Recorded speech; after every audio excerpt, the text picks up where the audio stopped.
एक तरफ पूरा देश आज विश्व पर्यावरण दिवस मना रहा है और दूसरी तरफ हसदेव अरण्य में पेड़ों की बलि देने की तैयारी पूरी हो चुकी है। हालांकि आदिवासी समाज लंबे समय से हसदेव के जंगल को बचाने के लिए संघर्षरत हैं, लेकिन इस बीच अब राजनीतिक पार्टियां हसदेव के जंगल के बहाने एक दूसरे पर आरोप मढ़कर राजनीति रोटियां सेकने में लगी हैं।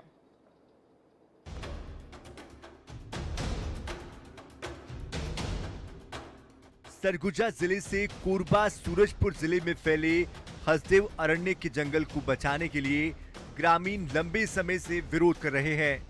साथ ही कई सामाजिक संगठन भी ग्रामीणों के साथ हसदेव के जंगलों को बचाने के लिए अपने अपने स्तर से प्रयासरत है। हसदेव के जंगलों को बचाने के लिए अंबिकापुर से उठी आग राजधानी रायपुर से होते हुए दिल्ली तक पहुंच गई है। उसके बावजूद वन विभाग ने लगभग 500 पेड़ों की बलि चढ़ा दी है और हजारों पेड़ काटने की जिद में है, जिसको लेकर ग्रामीण और पर्यावरण प्रेमियों में खासी नाराजगी देखने को मिली थी। वही हसदेव के मामले को लेकर भाजपा के कद्दावर नेता और पूर्व मंत्री बृजमोहन अग्रवाल ने इस पूरे मामले में राज्य सरकार पर ठीकरा फोड़ा है। हम छत्तीसगढ़ के हसदेव अरण्य क्षेत्र के हम वनवासियों के साथ हैं, आदिवासियों के साथ हैं।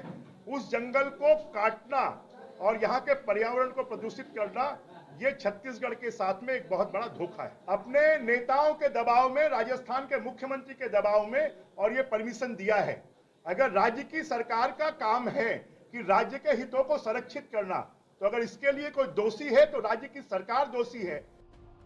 प्रदेश के स्वास्थ्य मंत्री भी मानते हैं कि राज्य सरकार के बिना केंद्र सरकार कोल उत्खनन नहीं कर सकती। कई जगह आवंटन भी निरस्त हुए हैं।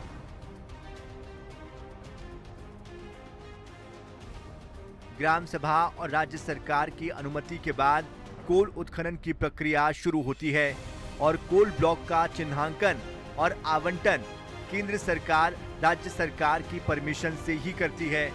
और यही स्थिति हसदेव के जंगलों में पड़ने वाले घाट बर्रा में भी है, जहां पर आधे लोग कोल ब्लॉक के पक्ष में हैं तो आधे लोग इसके विरोध में। कोल ब्लॉक का चिन्हांकन और आवंटन ये केंद्र सरकार राज्य सरकार के परामर्श से करती है। राज्य सरकार को कहीं आपत्ति होती है तो वो व्यक्त करते हैं और कई कोल ब्लॉक्स को छोड़ा भी गया है।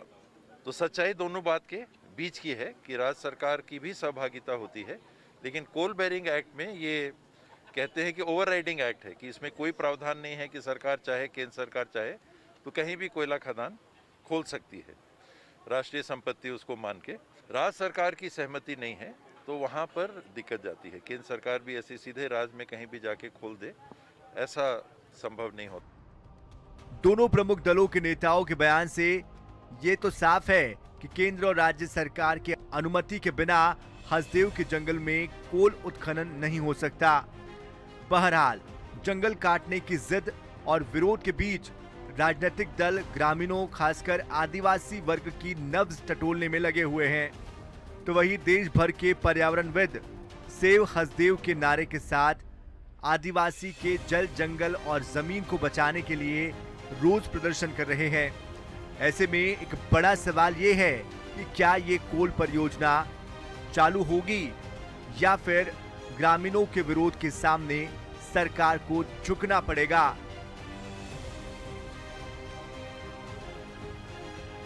संतोष कश्यप, आई न्यूज़ 24/7, अंबिकापुर।